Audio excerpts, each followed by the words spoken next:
कभी सोचा है कि इस धरती पर जिंदगी के कितने अलग अलग रूप हैं?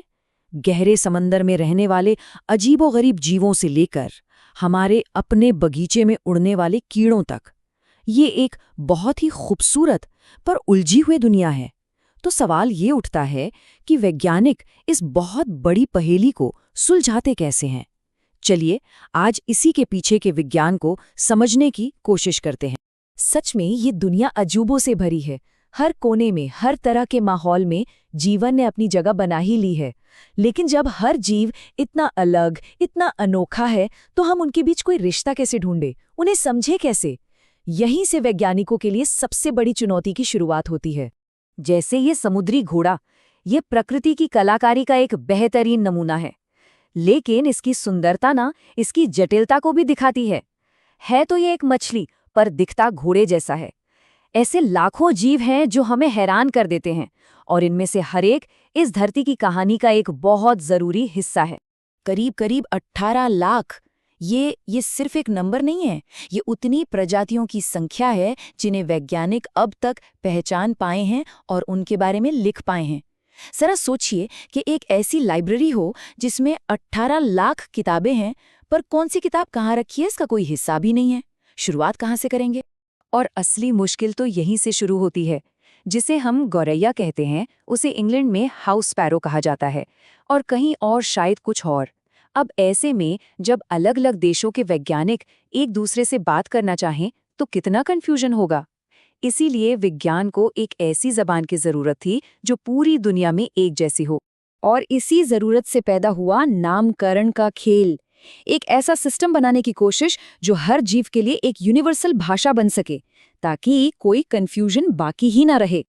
और इस शानदार सिस्टम का नाम है द्विपद नामकरण, जिसे कैरोलस लिनियस ने बहुत पॉपुलर किया। इसका जादू इसकी सादगी में है। हर एक प्रजाति के लिए बस 2 शब्दों का एक यूनिक नाम। अब इस सिस्टम को पूरी दुनिया में एक जैसा बनाए रखने के लिए कुछ बहुत ही आसान से नियम है। पहला, नाम हमेशा लैटिन में होते हैं और इटैलिक्स में लिखे जाते हैं। दूसरा, पहले शब्द का पहला अक्षर बड़ा होता है और ये वंश का नाम होता है।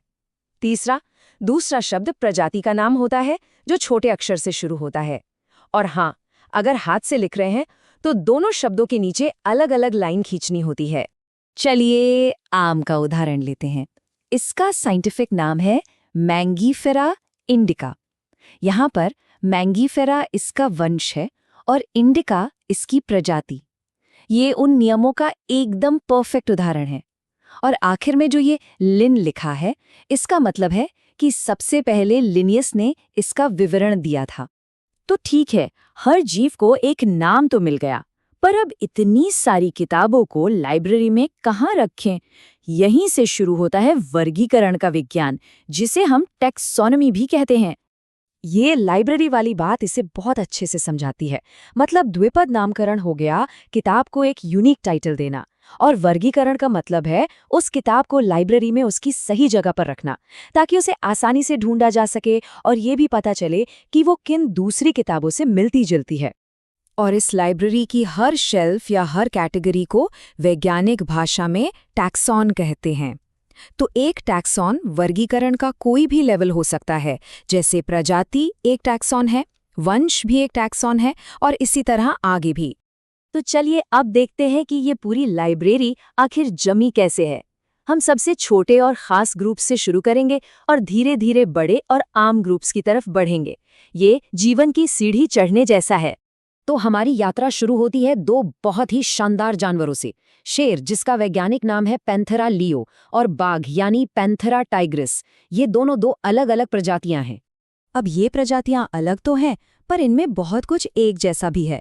इसीलिए इन दोनों को एक ही वंश में रखा गया है, जिसका नाम है पैंथेरा। ये वंश हमारी घरेलू बिल्लियों के वंश फेलिस से अलग है। तो ये है हमारी सीढ़ी का पहला पायदान, वंश यानी जीनस। अब चलिए एक कदम और ऊपर। पैंथेरा और फेलिस जैसे मिलते जुलते वंशों को एक साथ एक बड़े ग्रुप में रखा जाता है, जिसे कुल या फैमिली कहते हैं। इस मामले में ये फेलिडाई कुल है, जिसमें हर तरह की बिल्लियां आ जाती हैं, चाहे छोटी हों या बड़ी। इसके बाद आता है गण या ऑर्डर। तो फेलिडे कुल यानी बिल्ली परिवार और कैनिडे कुल यानी कुत्ता परिवार, इन जैसे कुलों को उनकी कुछ आदतों के आधार पर एक साथ रखा जाता है। जैसे कि ये सब मांस खाते हैं तो इन्हें कार्निवोरा गण में रखा गया है। अब हम और ऊपर जा रहे हैं और हमारे ग्रुप्स और बड़े होते जा रहे हैं।